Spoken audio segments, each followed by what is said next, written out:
baby, I love you. Say, baby, I love you. Baby, I love you.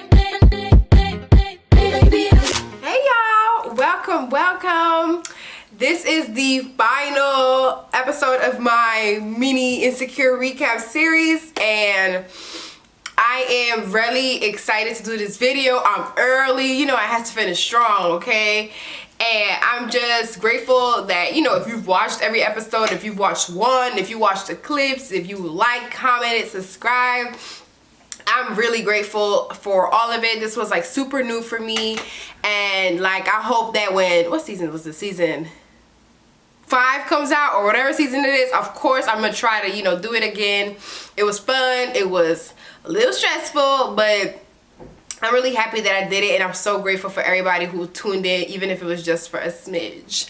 But let's get into the finale, because okay, if we had to rate it, I knew I used, like in the beginning I would like rate the episodes, but okay, if I had to rate this episode, it would just be, I mean, it's a 65, like it passed. Okay, no, it would be a 75. Like, it's a C, but it's just not that good. And I think the reason why we can kind of all agree that this episode was a little lacking is because of this Tiffany tidbit. Like, we knew Insecure was dropping little hints. Actually, I wouldn't even call them hints. It was pretty obvious that Tiffany was going through some sort of postpartum or what have you, and we knew. But I just thought that it was kind of weird that her postpartum or whatever, because I'm still a little unclear as to what breakdown she had. I still feel like it's a little odd that that was the one thing that brought them together, and it also consumed a lot of the episode. And it's like, when we only have 30 minutes of an episode, those 30 minutes are crucial to really hone in the ideas, and a lot of time was wasted on where the hell is Tiffany. But while they were doing their search for Tiffany, I feel like there were smidge moments, you know, little sort of indirect ways where Molly and Issa, while they were trying to comfort Derek, I hope that's his name, what's her name, Tiffany's husband, they were kind of in a way speaking to themselves. Now, if we run it back, because I'm trying, oh Lord, I just watched the episode, I'm already forgetting the order, but we were able to see Issa and Lawrence, right? So as I predicted, right, and I'm gonna start inserting clips on my last videos, because as I predicted, okay, I knew that Lawrence was going to get the job. Now, I kind of thought he might have like proposed or something like that, but I don't know why I thought that, because that ain't in Lawrence's nature. But he did get the job. Woo, congrats for him. And Issa was like, yo, like, we could make this work. Like, San Francisco's not that far. And that, I was actually surprised about that. I was like, okay, you know, they almost, you know, almost had their happy ending, and it's going good for them. Now, on the flip side, Molly and Andrew, Molly dragged him to this work event, and Andrew was looking real stale. Like, he just looked funny. Like, he was just like, and then, you know, when they get home, like, he's still stale. And then we had the interruption of Tiffany's, you know, let's search for Tiffany thing. And that was that, right? That kind of was like, just took a lot of time, and I'm like, all right, let's wrap the Tiffany situation up.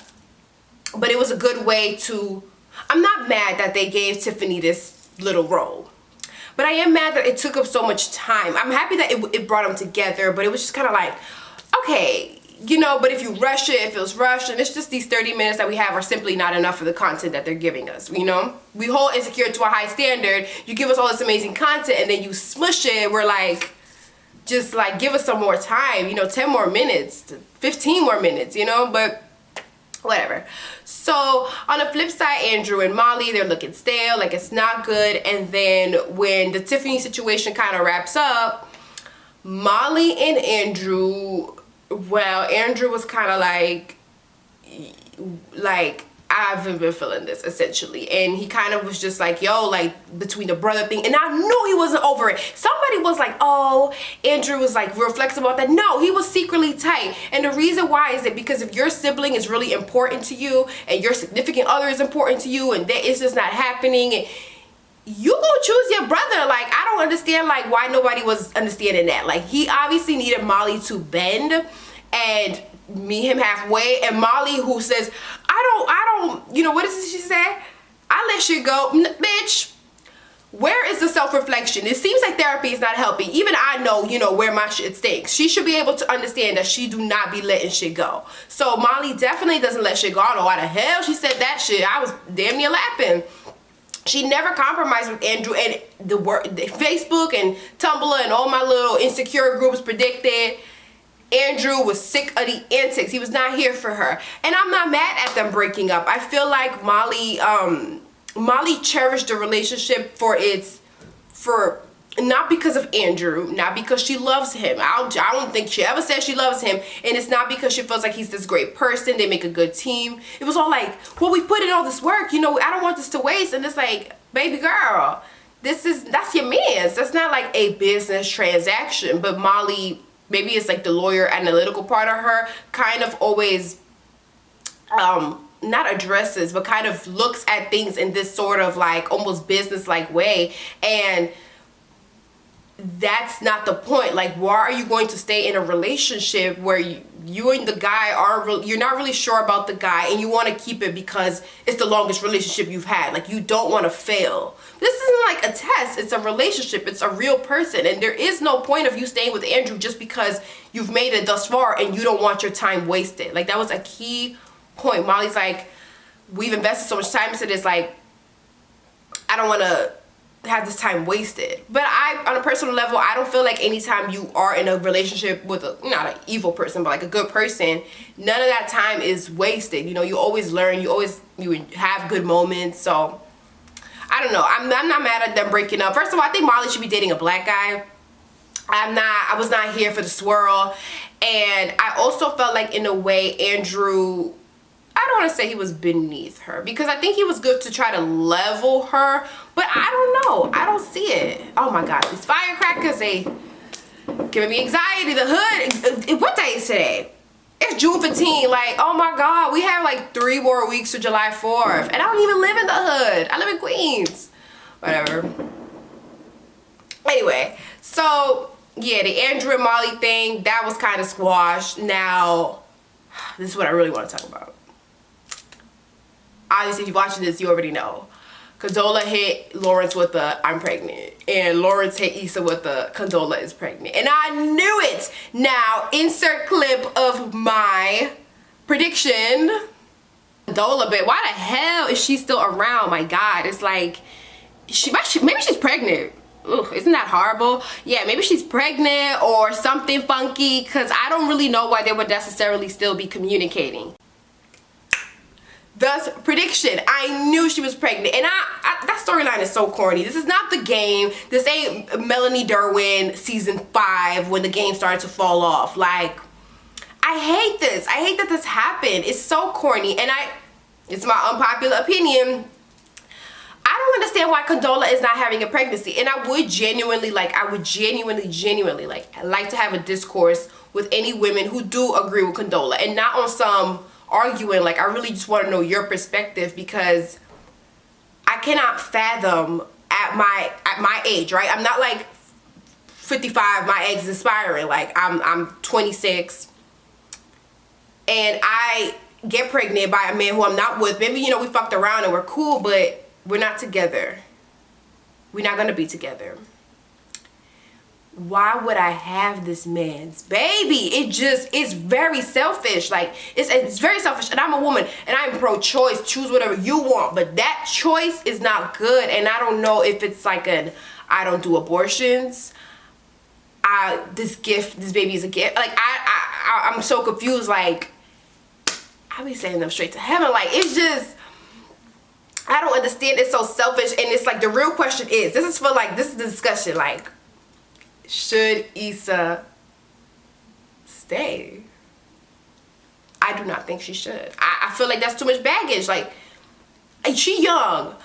Her company is about to, well, when she finally makes it, it's about to pop off. Like, why are you gonna deal with old dude with his baby? Because let's be honest, Condola hit Lawrence with the, you could be as involved as you want, but you know Lawrence is a good guy. You know Lawrence is not gonna be a deadbeat. That's why I think it's even more selfish. Because if you so hard pressed to have a kid, why can't you just walk on to the sperm donor and order yourself a little black baby? You get one. there you go. You're not putting no man not at risk, but you're not fucking uprooting another man's life. Like, I mean, look, Lawrence didn't even think he sticked it in Raw. Like, it's just, I am a woman, right? And so I understand that what we do with our bodies is our choice. But I feel like that choice that she is making is extremely selfish. And I would like for her to get an abortion.